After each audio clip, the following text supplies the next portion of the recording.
সত্যি জেনে সুদীপাকে বাড়ি থেকে বের করার আগেই সুদীপাকে আটকে দিল পরমা।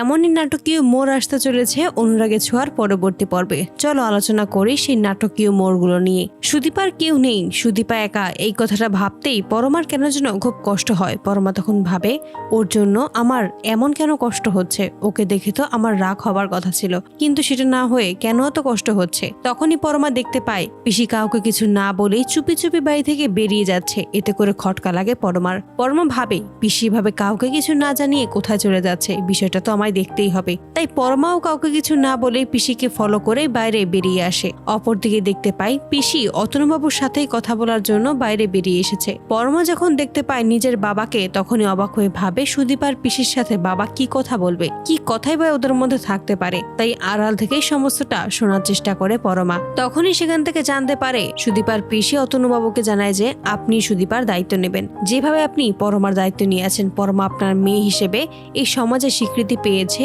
সুদীপাকেও আপনার সেই স্বীকৃতি দিতে হবে। কারণ হিমাদের দাদা মারা গেছে, এই পৃথিবীতে আর নেই। তাই এখন আপনাকে সুদীপার দায়িত্ব নিতে হবে। যদি সেটা না নেন তাহলে আমি কিন্তু জানিয়ে দেব সুদীপার অন্য কেউ নয়, সুদীপা পরমারই যমজ বোন। এই কথাটা শুনেই চমকে যায় পরমা। অপরদিকে বড়মার সিদ্ধান্ত নেয় পরমার সাথে সুদীপাকে কোনোভাবেই এই বাড়িতে আর রাখবে না। এবার সুদীপাকে এই বাড়ি থেকে তাড়িয়েই ছাড়বে। অন্যদিকে সমস্ত সত্যিটা জেনেই চমকে যায় পরমা, তাই ছুটে চলে আসে বাড়িতে। তবে সেখানে এসেই দেখতে পায় সুদীপাকে অপমান করছে বড়মা এবং বাড়ি থেকে তাড়িয়ে দেওয়ার চেষ্টা করছে। ঠিক সেই মুহূর্তে সুদীপাকে আটকে দেয় পরমা। বড়মার মুখোমুখি হয়ে জানিয়ে দেয় আপনি ওকে বের করে দিতে পারেন না। যদি ও বেরিয়ে যায় তাহলে তো আমাকে ওই বাড়ি থেকে বেরিয়ে যেতে হবে। তখনই সবাইকে বলে দেয় সুদীপার অন্য কেউ নয়, তারই যমজ বোন। তো বন্ধুরা, তোমরা কি চাও যেন বাড়ি থেকে সুদীপাকে বের করার আগেই সমস্ত সত্যিটা জানতে পারে পরমা এবং চৌধুরী বাড়িতে ফিরে এসে সুদীপার যাওয়া আটকে দেয়? মতামতটি কমেন্টে জানাতে ভুলবে না। এমন ভিডিও যদি তোমাদের ভালো লাগে অবশ্যই তুমি তোমার বন্ধুদের মাঝে ভিডিওটি শেয়ার করে দিও।